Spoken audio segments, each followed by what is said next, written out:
हरि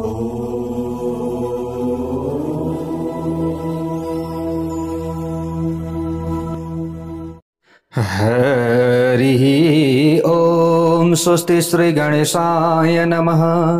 ओम नमो भगवते वासुदेवाय। ओम श्री हरये नमः। शान्ताकारं भुजगशयनं पद्मनाभं सुरेशं विश्वाधारं गगनसदृशं मेघवर्णं शुभांगं लक्ष्मीकान्तं कमलनयनं योगिभिर्ध्यानगम्यं वन्दे विष्णुं भवभयहरं सर्वलोकैकनाथं।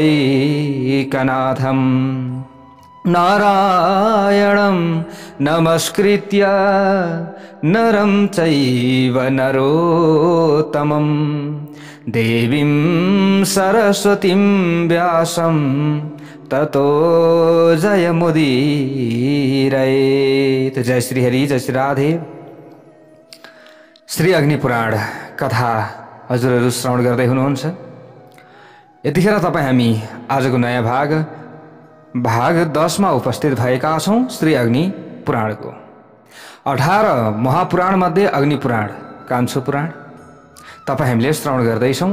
हामीले निरन्तर 18 उपपुराण, 18 महापुराण र 18 औपपुराण गरेर जम्मा 54 वटा हाम्रा पुराणहरू रहेका छन्। कतिवटा? 54 वटा। जस्तै 18 उप, 18 महापुराण, 18 उपपुराण अनि 18 औपपुराण गरेर 54 वटा। यी 54 वटा पुराणहरू हामीले क्रमशः यसै गरी श्रवण गरिसक्नेछौँ। जय बोलौँ भगवान श्री हरिनारायणको जय होस्। त अब कति भाग्यमानी हामी छौँ भन्ने कुरा त हामीले कथा श्रवण गरिसक्यौँ भने हामीले आफूले आफूलाई मूल्याङ्कन गर्ने अथवा अरूले आफूलाई मूल्याङ्कन गर्ने कुरा हुन्छ।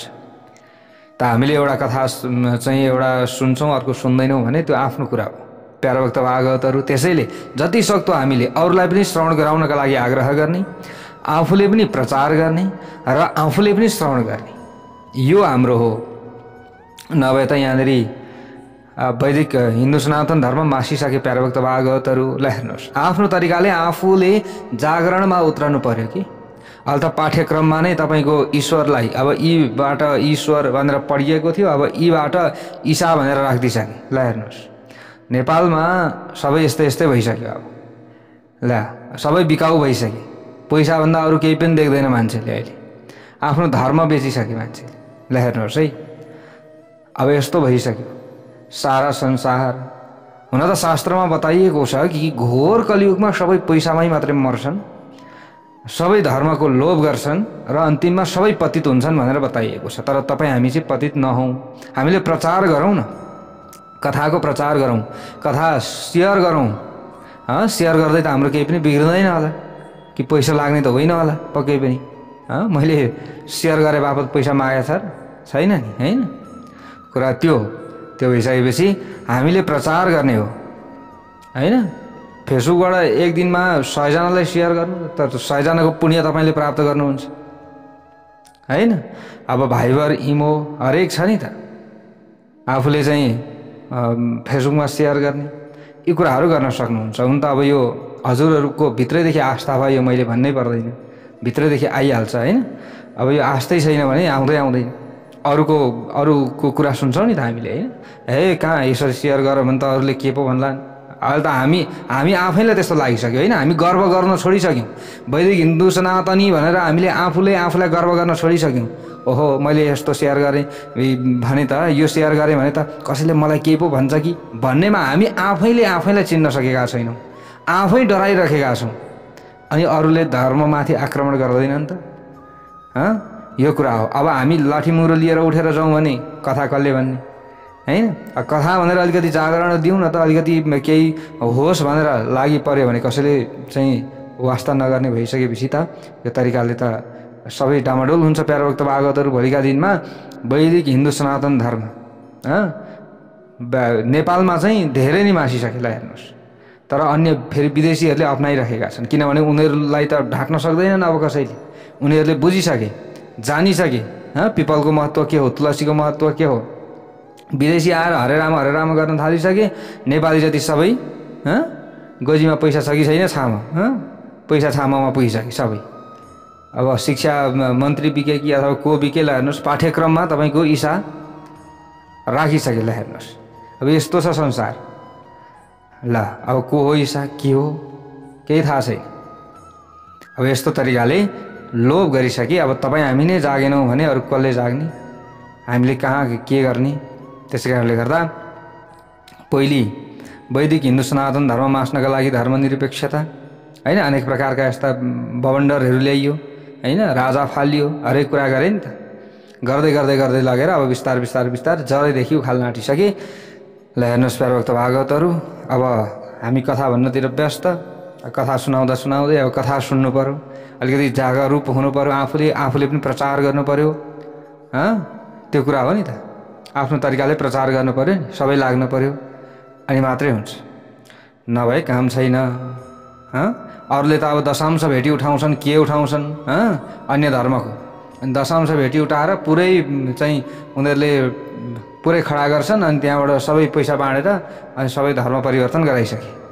ल हेर्नुहोस्, अब हाम्रो त यति दान गर्नुपर्छ, यसो गर्नुपर्छ भन्यो भने यी गुरुले त मागेर त्यता पनि माग्छन् उता पनि माग्छन् भन्न थालिहाल्छौँ। अनि यो भन्न पनि लाज लाग्छ, हामी त भन्दैनौँ। तर मलाई त मागे पनि छैन, मलाई चाहिँदैन पनि। तर धर्मका लागि लगाउनुहोस्, धर्म रक्षाका लागि लगाउनुहोस्। यसरी अगाडि बढ्नु होला। जबसम्म धर्मको रक्षा हुँदैन तबसम्म हाम्रो रक्षा हुनेवाला छैन। भोलिका दिनमा खेदाउँछन् यिनीहरूले। ल हेर्नुहोस् है, यिनीहरूले अनेक ताना बाना भनिरहेका छन्। भोट माग्न जाँदाखेरि अगाडि निधारमा टिका लगाएर हिँड्न थाले। अच्छा भोट दिन्छन् नि त, टिका लगाएर हिँड्दाखेरि अब सङ्ख्या धेरै छ। अनि त्यहाँबाट टिका लगाएर भोट मागेर हिँड्छन्। निधारमा टिको लगाएको हुन्छन्। अझै देख्नुभयो होला धेरै नेताहरूले निधारमा टिको लगाउन थाले, किनभने त्यो चाहिँ उनीहरूले कस्तो बाहिरबाट उनीहरू एकदम सरिफ हामी त हिन्दू धर्मावलम्बीहरू छौँ भने जस्तो बनाउँछन्, भित्रभित्रै सकिसके। यस्तो चाल रचिरहेका छ। त्यसै कारणले गर्दा यी कुराहरू हुन्। हामीले कथा सुन्ने हो, यति हो। धर्म रक्षाका लागि केही कुरा बोल्ने हो, राजनीति गर्ने हाम्रो काम पनि होइन। प्यारोभक्त भागवतहरूलाई हेर्नुहोस्, अब राजनीति गर्नेहरूलाई सघाउने, अलिकति राम्रो काममा अगाडि बढ्ने व्यक्तिहरूलाई सघाउने, यो काम गरेर अगाडि बढियो भने हाम्रो कल्याण हुन्छ। नत्र भोलि गाइल भैँस पानी एउटाको पछि लाग्दा जिन्दगी सकिएला। जय बोलो भगवान श्री हरि नारायणको जय होस्। प्यारोभक्त भागवतहरू, जो भगवान श्री हरि नारायण नै अग्नि देवता हुनुहुन्छ, त उहाँले गयाको महात्म्यको बारेमा यहाँ बताउँदै हुनुहुन्छ। ल हेर्नुहोस् है, अब यहाँनिर वशिष्ठ ऋषिलाई यो महात्म्य यसरी बताइराख्नु भएको छ। गया महात्म्यम आख्यास्ये गया तीर्थोत्तमोत्तमम गया सुरस्तपस्तेपे तत्तपस्तापिभिः सुरहि। भन्नुहुन्छ यहाँ नर्मदा गयाको महात्म्य वर्णन गर्दछु।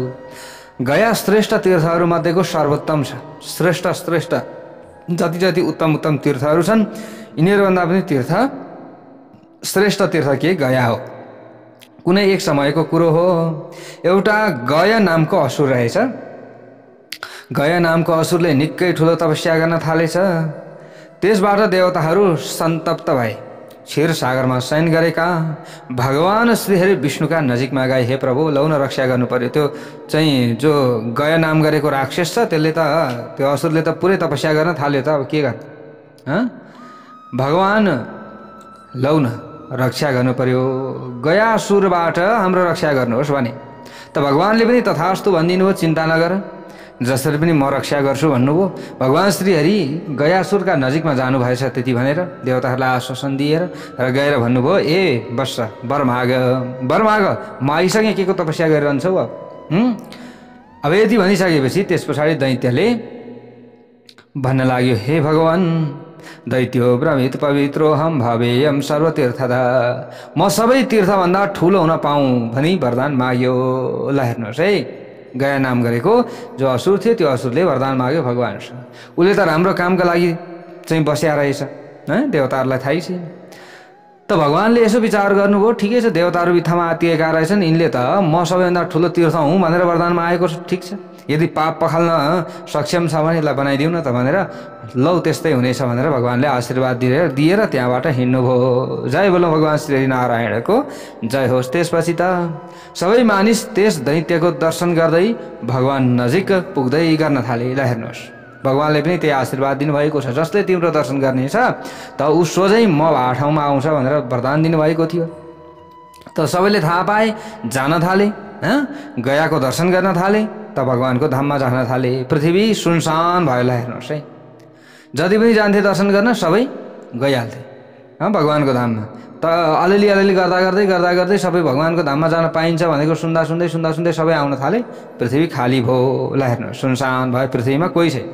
स्वर्गवासी देवता र ब्रह्मा आदि प्रधान देवताहरू श्रीहरि कहाँ गएर भन्न थाले। अब ल हेर्नुहोस् है, गएर भन्न थाले, हे देव, पृथ्वी र स्वर्ग त शून्य भइसक्यो त, स्वर्गमा पृथ्वीमा मान्छे भए पो स्वर्गमा आउने, हाम्रो त व्यापारै ठप्प भइसक्यो, लौ न प्रभु रक्षा गर्नु पर्यो भने फेरि गयो। ल हेर्नुहोस् है, त दैत्यको दर्शन गर्ने बित्तिकै सबैजना तपाईँको धाममा जान थाले। अब के गर्ने यहाँ, त्यतिकै यहाँ हाम्रो त काम नै हुन छोड्यो। त यस्तो कुरो सुनेर श्रीहरिले भन्नुभयो ब्रह्मासित, भगवान ब्रह्माजीसँग भन्नुभयो, तपाईँ सबै देवताहरूसँग गयासुर कहाँ जानुहोस् अब र यज्ञ भूमि बनाउनका लागि उसको शरीर माग्नुहोस् भनेर यसरी भन्नुभयो। तिम्रो शरीर दिन पर्यो भनेर गयालाई भन्नुहोस्। भगवानको यस्तो आदेश सुनेपछि देवताहरूसँगै ब्रह्मा गयासुर कहाँ जानुभयो र उसित गएर भन्नुभयो, हे दैत्य प्रवर, म तिम्रो ढोकामा अतिथि बनेर आएको छु, मैले जे माग्दछु त्यो दिन सक्नुहुन्छ भन्दा दिन्छु भने, तिम्रो पवित्र शरीर यज्ञका लागि म माग्दछु भनेर ब्रह्माजीले माग्नुभयो। ल हेर्नुहोस्, त तथास्तु भन्दै गयासुरले पनि तथास्तु भन्दै गयासुर पृथ्वीमा पल्टियो, लड्यो। किनभने शरीर माग्दिनु हो। त ब्रह्माले उसका शिरमा यज्ञ आरम्भ गर्नुभयो। अब जब पूर्णाहुतिको समय आयो अनि गयासुरको शरीर के हुन थाल्यो, चकचका हुन थाल्यो। ल हेर्नुहोस् है, पूर्णाहुतिको समय आयो, गयासुरको शरीर हल्लिन थाल्यो। यस्तो देखेपछि ब्रह्माले प्रभु श्रीहरि, भगवान श्रीहरि विष्णुसँग भन्न लाग्नुभयो, हे मेरो भगवान, गयासुर पूर्णाहुतिका समयमा छटपटाउन थाल्यो, अब के गर्ने, पूर्णाहुतिको समय आएको छ, ऊ त हल्लिन थाल्यो त। त्यसपछि श्रीहरिले धर्मलाई बोलाउनु भयो अनि भन्नुभयो, तिमी यस असुरका शरीरमा देवमय शिला राखिदेऊ भनेर धर्मलाई भन्नुभयो। ल हेर्नुहोस्, सबै देवता त्यसमाथि बस्छन्, त्यहाँ शिला राखिदेऊ। यो चाहिँ गयासुर हल्लिन थाल्यो, यता र उता हल्लिन थाल्यो, त्यहाँ शिला राखिदिनु, माथिबाट देवता बस्छन्, यो चटपटाउनु नपाओस्, यसरी भनेर भगवानले भनिदिनु भयो। त्यसमाथि देवता बस्छन्, देवताहरूका साथै मेरो गदाधर मूर्ति पनि त्यसैमाथि विराजमान हुनेछ भनिदिनु। त्यो सुनेर धर्मले देवमयी विशाल शिला त्यस दैत्यका शरीरमा राखिदिनु भयो। पत्नी धर्मवतीका गर्भबाट धर्मकी एक कन्या उत्पन्न भएकी थिइन्, तिनको नाम धर्मव्रता थियो। प्यारो भक्त भागवतहरू, उनी अत्यन्त तपस्विनी थिइन्। ब्रह्मका पुत्र महर्षि मरीचिले उनीसँग विवाह गरे। जसरी भगवान विष्णु लक्ष्मीसँग र शिव पार्वतीसँग विवाह गर्नुहुन्छ, त्यसै गरी महर्षि मरीचि पनि धर्मव्रतसित रमण गर्न थाल्नुभयो। एक दिनको कुरा हो प्यारो भक्त भागवतहरू। अब यता के गरेका छन् त देवताहरू सहित भगवान गदाधरको मूर्ति बसेको छ गयाको माथिबाट। यता ब्रह्माजीले पूर्णाहुति गर्ने बेला भएको छ। ल हेर्नुहोस्, अब यता अर्को कुरा, अर्को प्रसङ्ग मोडियो। त एक दिनको कुरा हो, महर्षि जङ्गलबाट कुश र पुष्प आदि लिएर आइराख्नु भएको थियो। आउँदा आउँदै अति थाक्नु भएछ। उहाँले भोजन गरेर धर्मव्रतासँग भन्नुभयो, प्रिय, मेरा घोडा मिचिदेऊ न, साह्रै दुखी, आज त दिनभरि चाहिँ दाउरा खोज्न लाग्यो, समिधा खोज्न लाग्यो, साह्रै मेरो त घोडा दुख्यो भनेर भन्नुभएछ, घोडा मिचिदेऊ भनेर भन्नुभएछ। हस् त राम्रै हुन्छ भन्दै ती प्रिया धर्मव्रता पनि थाकेर लखतरान भएका पतिका घोडा मिचिदिन थालिन्। मुनि सुतिसकेका थिए त्यो समयमा। त्यसैबीच त्यहाँ ब्रह्माजी आउनुभयो र धर्मव्रताले अब म ब्रह्माको पूजनमा लागौँ कि यी मुनिका चरणको सेवा नै गरिरहँ भन्ने विचार गरिन्। अब त्यही समयमा अब पतिदेव पनि सुत्नु भएको छ, घोडा मिचिरहेकी छन् धर्मव्रताले। त्यही समयमा ब्रह्माजी आउनुभयो। अब ब्रह्माजीको स्वागत गरौँ कि पतिदेवको घोडा मिचिरहँ, सोचमा परिन्। अब यसरी सोचिन्, फेरि ब्रह्मा त गुरुका पनि गुरु नै हुनुहुन्छ, मेरा पतिका पनि पूज्य हुनुहुन्छ, त्यसैले उनको पूजा गर्नु नै उचित हुन्छ भन्ने विचार गरिन्। अब यी धर्मव्रताले यस्तै विचार गर्दै उनी पूजन सामग्री लिएर ब्रह्माजीको पूजामा लागिन्। ल हेर्नुहोस् है प्यारा भक्त भागवतहरू, अब के बता। निन्द्रा खुल्दा मरिची ऋषिले धर्मव्रतालाई आफ्ना छेउमा देखेनन् अनि आज्ञा उल्लङ्घन गरेको अपराधमा श्राप दिँदै भन्न लागे त्यो समयमा, तिमी ढुङ्गो बन, मेरो कार्य सिद्ध नहुँदैकन तिमी उठेर हिँड्देऊ, यो त साह्रै अनर्थ कुरा हो। कुनै पनि काम थालिसकेपछि त्यो सिद्ध नगरिकन छोड्नु हुँदैन, यो ठुलो चाहिँ दोष लाग्दछ। त्यसै कारणले गर्दा मेरो पाउ मिस्ता मिस्दै तिमी हिँडेछौ, ल तिमीलाई मैले श्राप दिएँ, ढुङ्गा हौ भनेर श्राप दिएँ। यस्तो सुनेर धर्मव्रता अत्यन्त रिसाइन् र भन्न लागिन्, हे मुनि, गोडा मिच्न छोडेर मैले तिम्रा पूज्य पिताको पूजा गरेकी हुनाले म सर्वथा निर्दोष, किनभने तपाईँको पनि पिताजी हुनुहुन्छ ब्रह्माजी, त्यसैले म कहीँ पनि गएकी छैन, उहाँको पूजाका लागि म गएको हो। यस्ता बेलामा पनि तपाईँले मलाई श्राप दिनुभएको छ, त्यसैले तपाईँलाई पनि भगवान् शिवले श्राप दिनुहोस्। मलाई मात्रै श्राप तपाईँले दिने, म मात्रै निर्दोष छु र बुझ्दै नबुझिकन प्याट्ट भनिदिने जे पाए त्यही त म पनि श्राप दिन्छु। भगवान् शिवले तपाईँलाई पनि श्राप दिनुहोस्। धर्मव्रताले श्रापलाई पृथक राखिन् र आफू अग्निमा पसेर त्यही नै हजारौं वर्षसम्म तपस्या गर्न लागिन्। अब त्यो श्रापलाई अलग राखिन् अनि आफू अग्निमा प्रवेश गरेर तपस्या गर्न लागिन्। त्यसबाट प्रसन्न भएर भगवान् श्री हरि विष्णु आदि देवताहरूले वरदान माग भनेर भने, आएर तपस्या गरेको देखेर आएर वरदान माग भनेपछि धर्मव्रताले देवताहरूसित तिमीहरू मेरो श्राप हटाइदेऊ भनेर, यसरी तिमीहरूले मेरो श्राप हटाइदियाऊ भनेर यसरी देवताहरूसँग प्रार्थना गरिन् धर्मव्रताले। देवताहरूले भने, दत्तो मरिचिना शापो भविष्यति न चान्यथा शिला पवित्र देवाङ्घ्रि लक्षिता त्वं भविष्यसि। हे शुभा, महर्षि मरिचले दिएको श्राप अन्यथा हुन सक्दैन, यो श्राप हटाउन सक्ने सामर्थ्य पनि हामीमा छैन। अब के गर्ने त? तिमी देवताहरूका चरण चिन्ह अंकित परम पवित्र शिला हुनेछौ। अब शिला त हुन्छौ, त्यसले अब चिन्ता गर्नुपर्ने छैन। गयासुरको शरीर स्थिर गराएर राख्नका लागि तिमीले शिलाको रूप धारण गर्नुपर्नेछ। गयासुरको शरीर हल्लिरहेको छ त त्यसलाई स्थिर गर्नका लागि तिमीले शिला बन्नुपर्नेछ भनेर यसरी भने र त्यही शिला चाहिँ ल्याएर गयासुरको शरीरमाथि राखिएको थियो भन्ने कुरा हो यसको मतलब। त्यस बखत तिमी देवव्रता, देवशिला, सर्वदेव स्वरूपा, सर्वतीर्थमी र पुण्यशिला हुनेछौ। त्यतिखेर तिमीले कुनै चिन्ता लिनु पर्दैन। यदि भनेपछि अब देवव्रताले भनिन्, यदि तुष्टास्थ मे सर्वे मयि तिष्ठन्तु सर्वदा ब्रह्मा विष्णुश्च रुद्राद्या गौरी लक्ष्मी मुखा सुरा। हे देवताहरू, यदि तिमीहरू मसित प्रसन्न छौ भने शिला भइसकेपछि म माथि ब्रह्मा विष्णु रुद्र आदि देवता अनि गौरी लक्ष्मी आदि देवीहरू सधैँ विराजमान रहन्। यदि म शिला नै हुनु पर्दछ भने को रहनु पर्यो त्यो शिलामा? ब्रह्मा विष्णु महेश रहनु पर्यो, लक्ष्मी गौरी र सरस्वती रहनु पर्यो। त यी सबै रहन्छन् भने ठिक छ, म शिला भइदिन्छु। त यसरी भनेपछि अग्निदेवताले त्यो समयमा भन्नुभयो, देवव्रता वचः श्रुत्वा तथेति कृत्वा दिवं गतः। यहाँ भन्नुहुन्छ अग्निदेवताले वशिष्ठ ऋषिलाई, देवव्रताको यस्तो कुरो सुनेर सबै देवताहरू तथास्तु भन्दै ल ठिकै छ यस्तै हुनेछ भन्दै स्वर्गतिर लागे। त्यही देवमयी शिला नै धर्मले गयासुरका शरीरमाथि राखेका हुन्। यसरी बताइएको छ। त्यो देवमयी शिला को हो त भन्दा धर्मव्रता। यसरी बताइएको छ, मरिचीकी पत्नी। यसरी बताइयो, उनै शिला बनेकी कारणले गर्दा त्यही शिला राखिएको हो। तर ऊ शिला सहितै हल्लिन थाल्यो त्यो समय। फेरि शिला राखेपछि त्यो शिला सहित हल्लिन थाल्यो। यस्तो देखेपछि रुद्र आदि देवताहरू पनि त्यसै शिलामाथि गएर बसे, ब्रह्मा विष्णु रुद्र सबै। त्यसपछि ऊ देवताहरूलाई पनि लिएर हल्लिन मच्चिन थाल्यो। त्यस पछाडि देवताहरूले क्षीर सागरमा सुतेका भगवान् विष्णुलाई पनि प्रसन्न गराएर ल्याउनु भयो। स्त्रीहरूले उनीहरूलाई आफ्नो गदाधर मूर्ति प्रदान गरे र देवता प्रदान गरे। भगवान् श्रीहरिले के गर्नुभयो? गदाधर मूर्ति प्रदान गर्नुभयो र भन्नुभयो, हे देवताहरू हो, तिमीहरू हिँड, यस देवगम्य मूर्तिले नै म स्वयं त्यहाँ उपस्थित हुनेछु भन्नुभयो। यस किसिमले त्यस दैत्यको शरीर स्थिर राख्नका लागि व्यक्त उभय स्वरूप साक्षात गदाधारी भगवान विष्णु त्यहीँ स्थित हुनुभयो। ल हेर्नुहोस् है अब उनी आदि गदाधरका नामले त्यस तीर्थमा विराजमान छन्। अब यही कारणले गर्दा आज उनी गदाधरका नामले विराजमान छन्। उहिले नै गद नामले प्रसिद्ध एउटा भयङ्कर असुर थियो। त्यसलाई श्री विष्णुले मार्नु भएको थियो। त्यसका हड्डीबाट विश्वकर्माले गदा निर्माण गर्नुभएको थियो।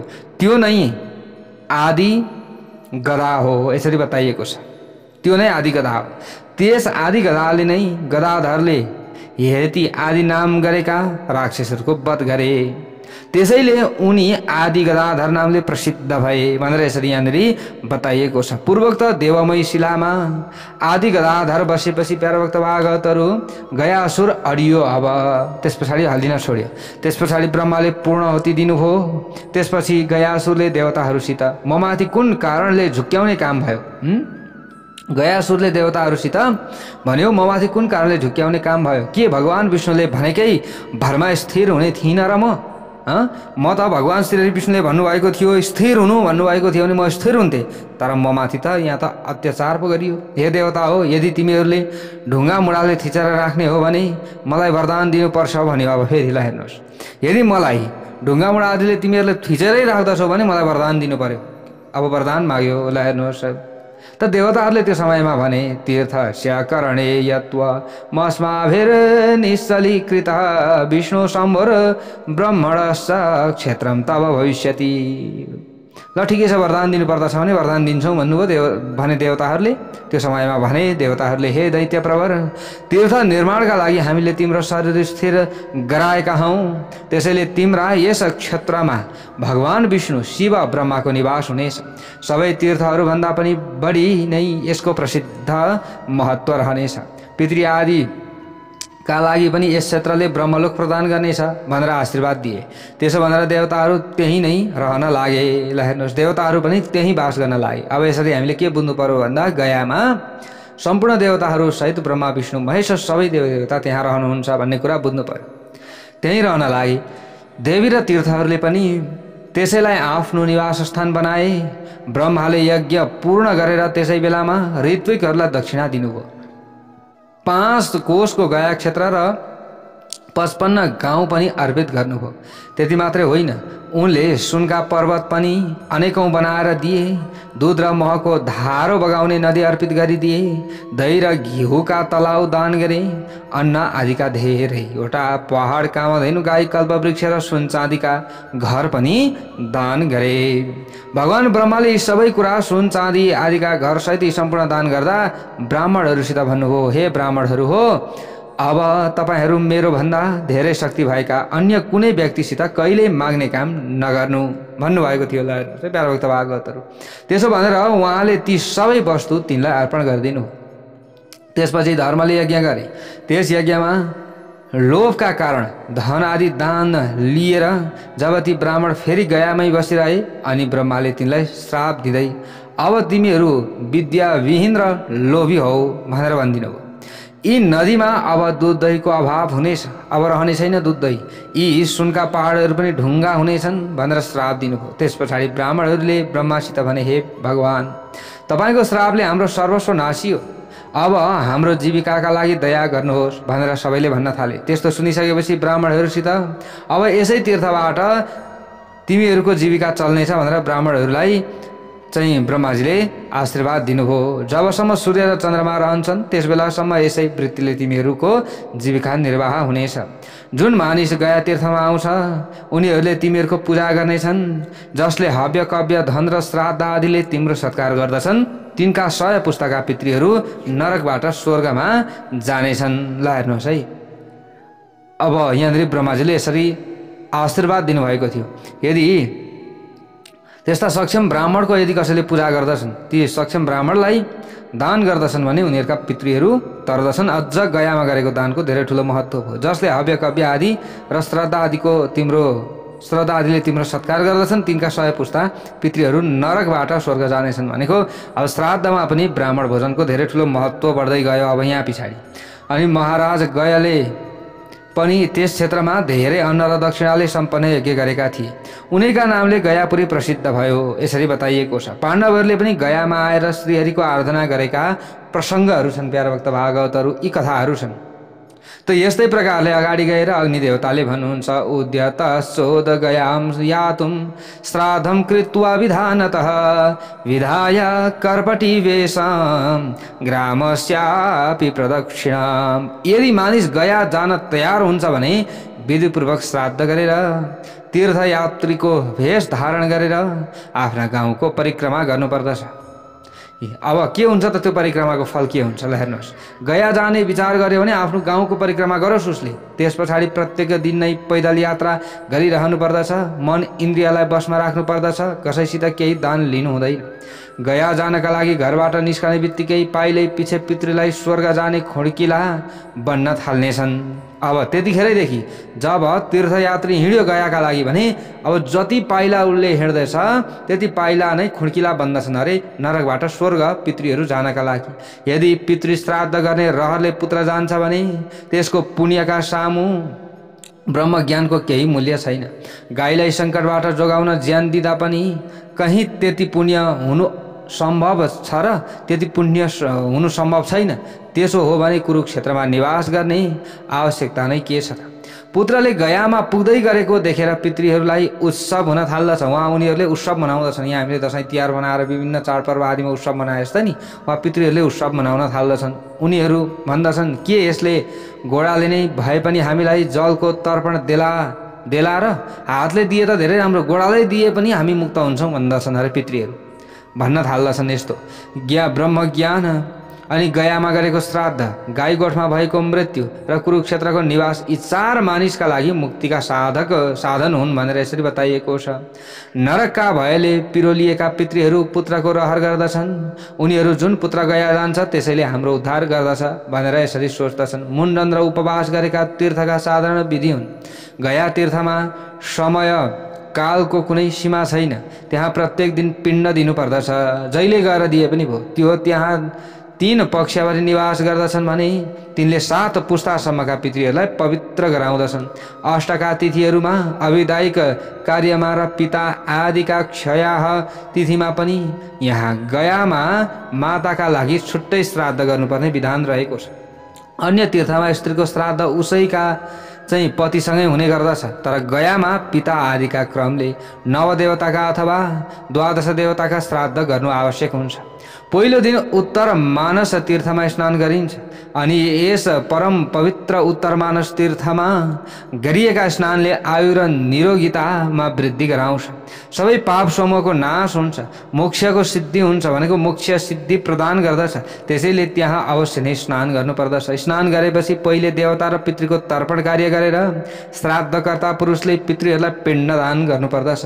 तर्पणका समयमा म स्वर्ग अन्तरिक्ष र भूमिमा हुने सबै देवताहरूलाई तृप्त गराउँछु भन्ने भावना राख्नु पर्दछ। स्वर्ग अन्तरिक्ष र भूमिका देवता आदि यस्तै प्रकारले पिता माता आदिलाई तर्पण गर्नुपर्दछ। अनि यसै किसिमले पिता पितामह र प्रपितामह, माता मातामही र प्रमातामही, मातामह प्रमातामह र वृद्ध प्रमातामह यी सबैलाई अन्य पितृहरूलाई समेत उनीहरूको उद्धारका निमित्त म पिण्ड दिन्छु भनेर भन्नुपर्दछ। सोम मङ्गल बुध स्वरूप अनि बृहस्पति शुक्र शनिश्चर राहु यी र केतु रूप भगवान सूर्यलाई नमस्कार छ भनेर भन्नुपर्दछ। सूर्यमा नै सम्पूर्ण चाहिँ ग्रहहरू छन् भनेर यो सम्झनु पर्यो। र उत्तर मानस तीर्थमा स्नान गर्नेले कुलको उद्धार गर्दछ। यसरी बताइएको छ। उत्तरे मानसे स्नात उद्धारेत सकलम कुलम। यसरी बताइएको छ। अब अगाडि गएर यहाँ बताइएको छ सूर्यम न त्वा व्रजन्मौनि नरो दक्षिण मानसम भनेर बताइएको छ। सूर्यदेवलाई नमस्कार गरेर मानिसले मौन भावमा रही दक्षिण मानस तीर्थ जानुपर्दछ। मौन भएर जानुपर्दछ। त्यहाँ म पितृहरूको तृप्तिका लागि दक्षिण मानस तीर्थमा स्नान गर्दैछु। म गयामा यसै उद्देश्यले आएको हुँ र मेरा सबै पितृहरू स्वर्गलोक जाउन् भन्ने भावना बनाउनु पर्दछ। त्यस पछाडि श्राद्ध र पिण्डदान गरेर भगवान सूर्यलाई प्रणाम गर्नुपर्दछ र प्रणाम गर्दै सबैको भरण पोषण गर्ने भगवान भानुलाई नमस्कार छ। हे सूर्यदेव, हजुर नउदाइदिनु हो भने यो सारा चराचर जगत सबै समाप्त हुन्छ। त्यसैले हजुरले हाम्रो रक्षा गर्नुभएको छ भनेर नमस्कार गरेर पूजन गरेर सूर्य देवताको सम्मान गर्नुपर्दछ। हामीले आज यसो भन्यो भने त हामी मान्दैनौँ नि, होइन? त सूर्यले यत्रो हामीलाई देन दिइरहेको अवस्था छ, हामीले बिहान एक लोटा जल दिन सक्दैनौँ। सूर्यलाई हामीले फर्किएर नमस्कारसम्म पनि गर्न सक्दैनौँ। हामी के ठान्दछौँ? यो त प्रकृतिको नियम हो भनेर भन्न थाल्दछौँ।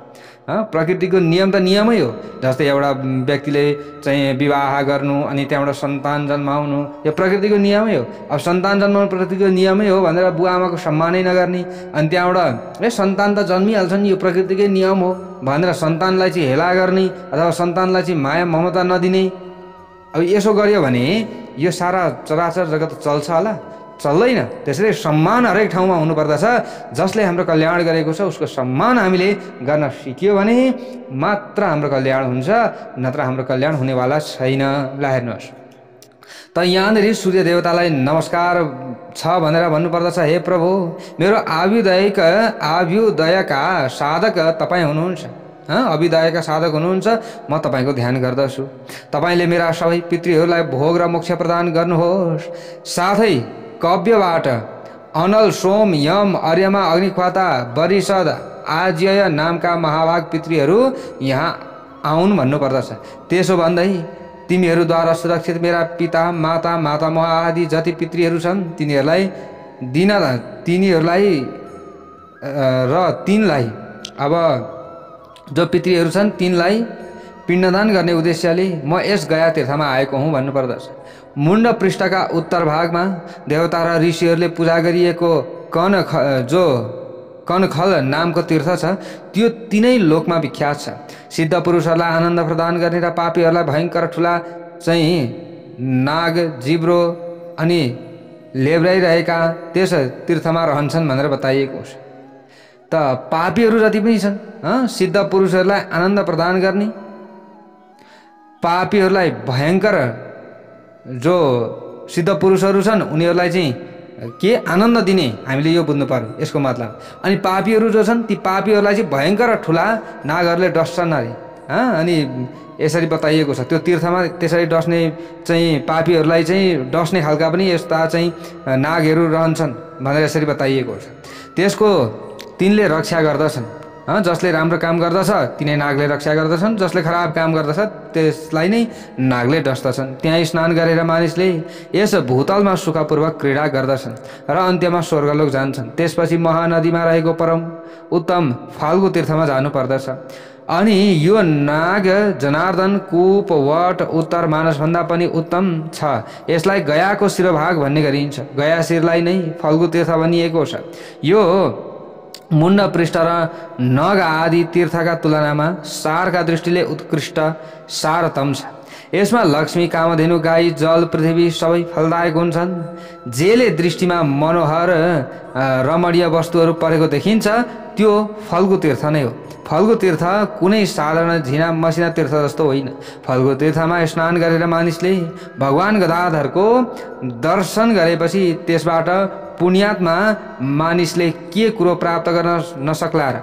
भूतलमा समुद्र पर्यन्तका जति तीर्थ र सरोवरहरू छन् ती सबै प्रत्येक दिन एक पटक फल्गु तीर्थमा जाने गर्दछन्। जसले तीर्थराज फल्गु तीर्थमा श्रद्धापूर्वक स्नान गर्दछ उसका त्यसै स्नानले पितृहरूलाई ब्रह्मलोक प्राप्त गराउँदछ यसरी बताइएको छ। र उसले आफ्ना लागि भोग र मोक्ष सिद्धि प्राप्त गर्छ। श्राद्ध गर्ने पुरुषले स्नान गरिसकेपछि भगवान ब्रह्मालाई नमस्कार गर्नुपर्दछ। कलियुगमा सबै मानिस महेश्वरका उपासक छन्, तर यस गया तीर्थमा भगवान गदाधर नै उपास्य भगवान हुनुहुन्छ। उहाँ लिङ्ग स्वरूप ब्रह्माको निवास छ। उनै महेश्वरलाई म नमस्कार गर्दछु। भगवान वासुदेव, बलराम, प्रद्युम्न, अनिरुद्ध, नारायण, ब्रह्मा, विष्णु, नृसिंह, वराह आदिलाई म प्रणाम गर्दछु भन्नुपर्दछ। त्यस पछाडि श्री गदाधरलाई दर्शन गरेर मानिसले आफ्ना 100 पुस्तालाई उद्धार गर्छ। अर्का दिन धर्मारण्य तीर्थको दर्शन गर्नुपर्दछ। त्यहाँ मतंग मुनिको पवित्र आश्रममा रहेको मतंग वापी नामका तलाउमा स्नान गरेर श्राद्धकर्ता पुरुषले पिण्डदान गर्नुपर्दछ। त्यहाँ मतंगेश्वर र सुसिद्धेश्वरलाई शिर झुकाई नमस्कार गरेर सम्पूर्ण देवता चाहिँ प्रमाण भएर रहन्, समस्त लोकपाल साक्षी भइदिउन् अनि मैले यस मतंग तीर्थमा आएर पितृहरूको उद्धार गरेको छु भन्नुपर्दछ। त्यस पछाडि ब्रह्म तीर्थ नामका कूपमा स्नान तर्पण र श्राद्ध आदि गर्नुपर्दछ। त्यस कूप र कूपका मध्यभागमा गरिएको श्राद्धले 100 पुस्ता उद्धार गर्दछ भनेर बताइएको छ। धर्मात्मा पुरुषले त्यहाँ बोधि गयाको महाबोधि वृक्षलाई नमस्कार गरेर स्वर्गलोकको भागी हुन्छ। तेस्रो दिन नियम र व्रत पालन गर्ने पुरुषले ब्रह्म सरोवर नामका तीर्थमा स्नान गर्नुपर्दछ। त्यस बेलामा म ब्रह्मर्षिहरूले सेवा गरिएको यस ब्रह्म तीर्थ सरोवरमा पितृहरूलाई ब्रह्मलोक प्राप्त गराउनका लागि स्नान गर्दछु भन्ने प्रार्थना गर्नुपर्दछ। श्राद्धकर्ता पुरुषले तर्पण गरेर पिण्डदान दिनुपर्दछ। त्यस पछाडि त्यस वृक्षलाई सेचन गर्नुपर्दछ। वाजपेय यज्ञको फल जसले प्राप्त गर्न खोजेको छ उसले ब्रह्माद्वारा स्थापित युगलाई प्रदक्षिणा गर्नुपर्दछ। यी कुराहरू रहेको छ। त्यस तीर्थमा एकजना मुनि रहने गर्दथे। यसरी बताइएको छ। यहाँ बडो सुन्दर कथा, बडो सुन्दर प्रसङ्ग पनि छ। उनी जलको घडा र कुशको टुप्पा हातमा लिएर आँपका फेदमा पानी हाल्ने गर्दथे। त्यसो गर्दा आँपको सेचन पनि हुन्थ्यो र पितृलाई पनि तृप्ति हुन्थ्यो। यसै गरी एउटै कार्य दुई प्रयोजन सिद्ध गर्ने भयो र ब्रह्मलाई नमस्कार गरेर मानिसले आफ्ना 100 पुस्ता उद्धार गर्दछ। यसरी बताइएको छ। यस्तै प्रकारले ब्रह्मलाई नमस्कार गरेर पनि मानिसले 100 पुस्तालाई उद्धार गर्दछ। चौथो दिन अब यस्तै प्रकारले फल्गु तीर्थमा स्नान गरेर देवता आदिलाई तर्पण गर्नुपर्दछ। त्यस पछाडि गंगा शीर्षमा श्राद्ध र पिण्डदान गर्नुपर्दछ। गया क्षेत्र 5 कोशको छ। यसरी बताइएको छ। त्यसमा 1 कोश केवल गया शीर्ष नै छ। त्यसमा पिण्डदान गरेर मानिसले आफ्ना 100 पुस्ताको उद्धार गर्न सक्दछ। यसरी यस्ता कुराहरू यहाँनिर बताइएको छ। परम बुद्धिमान महादेवले मुण्ड पृष्ठमा आफ्ना गोडा राखेका छन्। यसरी बताइएको छ। मुण्ड पृष्ठमा नै साक्षात गयासुरको शिर हो। त्यसैले त्यसलाई गयाशिर भन्दछन्। जहाँ साक्षात गयाशिर छ त्यही नै फल्गु तीर्थको आश्रय छ। फल्गुले अमृतको धारा बगाउँछ। त्यहाँ पितृका लागि गरिएको दान अक्षय हुन्छ। दशाश्वमेध तीर्थमा स्नान र ब्रह्माको दर्शन गरी महादेवका पाउ भएको रुद्र चरणलाई स्पर्श गरे भने मानिस फेरि यस लोकमा जन्मदैन। यस्ता बहुत काम लाग्ने कुराहरू छन्। गया तीर्थमा शमीको 5 जत्रै पिण्डदान गर्दाखेरि पनि नरकमा परेका पितृहरू स्वर्ग जान्छन् र स्वर्गवासी पितृहरूले मोक्ष प्राप्त गर्दछन्। त्यहाँ खीर, पिठो, सातु, चरु, चामलकोले पिण्डदान गरिन्छ। अनि तिल मिश्रित गहुँले पनि रुद्र पादमा पिण्डदान गरेर यस्ता प्रकारले मानिसले आफ्ना 100 पुस्तालाई उद्धार गर्न सक्छ। यसरी बताइएको छ। यसै गरी विष्णु पदिमा पनि श्राद्ध र पिण्डदान गर्ने मानिस पितृ ऋणबाट मुक्ति पाउँछ र पिता आदि माथिल्ला 100 पुस्ताका साथै आफूलाई पनि तार्दछ। ब्रह्मपदमा श्राद्ध गर्ने मानिसले आफ्ना पितृलाई ब्रह्मलोकमा पुर्याउँछ। दक्षिणाग्नि, गार्हपत्य अग्नि अनि आवहनीय अग्निका स्थानमा श्राद्ध गर्ने पुरुषले यज्ञफल प्राप्त गर्दछ। अनि आवास स्थान चन्द्रमा, सूर्य, गणेश, अगस्त्य, कार्तिकेयका स्थानमा श्राद्ध गर्ने मानिसले आफूसहित आफ्ना कुलको उद्धार गर्दछ। मानिसले सूर्यका रथलाई नमस्कार गरेर कर्णादित्यलाई शिर झुकाउनु पर्दछ। त्यसो गर्नाले मानिस पापबाट छुटकारा पाएर आफ्ना पितृहरूलाई ब्रह्मलोकमा पुर्याउँछ। विशाल पनि गया तीर्थमा पिण्डदान गरेकाले पुत्रवान भए भनेर यसरी बताइएको छ। विशाला नगरीमा विशाल नामले प्रसिद्ध एक राजा जो विशाला नगरी थियो, त्यो विशाला नगरीमा विशाल नामले प्रसिद्ध एक राजा पुत्र थिए भनेर यसरी बताइएको छ। उनले ब्राह्मणहरूसित मलाई पुत्र आदि कसरी प्राप्त होला भनेर एकचोटि सोधेका थिए। त्यसो सुनेर ब्राह्मणहरूले विशालसित गयामा पिण्डदान गर्दा तिमीलाई सबै थोक प्राप्त हुने भनेर बताएका थिए। त्यस पछाडि विशालले पनि गया शीर्षमा पितृलाई पिण्डदान गरे। त्यसबेला आकाशमा उनले 3 पुरुषलाई देखेका थिए। तिनीहरू क्रमशः सेता, राता र काला थिए। विशालले तपाईहरू को हुनुहुन्छ भनेर सोधे। त्यो समयमा तिनीहरूले सेतो वर्णका पुरुषले विशालसित म तिम्रो पिता हुँ भने, अनि मेरो वर्ण सेतो छ। म आफ्ना शुभ कर्मले इन्द्रलोक गएको थिएँ। हेर छोरा, ती रातो वर्णका मेरा पिता र कालो रङका मेरा पितामह हुन्। यिनीहरू नरकमा परेका थिए। तिम्रो पिण्डदानले गर्दा हामी ब्रह्मलोकमा अब जाँदैछौँ भन्ने खालका यस्ता कुरा गर्दै ती तिनैजना चाहिँ आफूले चाहिँ आफ्नो उत्तम गतिमा पितृलोकलाई उनीहरूले प्राप्त गरेका थिए, ब्रह्मलोकलाई उनीहरूले प्राप्त गरेका थिए। त विशाललाई पनि पुत्र पौत्र आदि प्राप्त भए पछाडि गएर यस्ता महात्म्य यस्ता कथाहरू पनि रहेका छन् र उनले राज्यको सुख भोग गरेर मृत्युदेखि पछि भगवान श्रीहरूलाई प्राप्त गर्न उनी सफल भएका थिए। अहम सीतस्ते जनक इन्द्रलोकम गतः शुभात। यस्तै प्रकारले विशाल प्राप्त पुत्रादि राज्यम कृत्वा हरिम ययौ भनेर यसरी बताइएको छ प्याराभक्त भागवतहरू। यस्ता प्रकारले बहुत सुन्दर कथा प्रसङ्गहरू छन्। अब हामीले कथा सुन्दै जाउँ। आजको कथा प्रसङ्ग यति नै, यहाँबाट उता भोलि हामीले श्रवण गर्नेछौँ। जय बोलौँ भगवान श्री हरि नारायणको जय होस्, जय होस् अग्नि पुराण।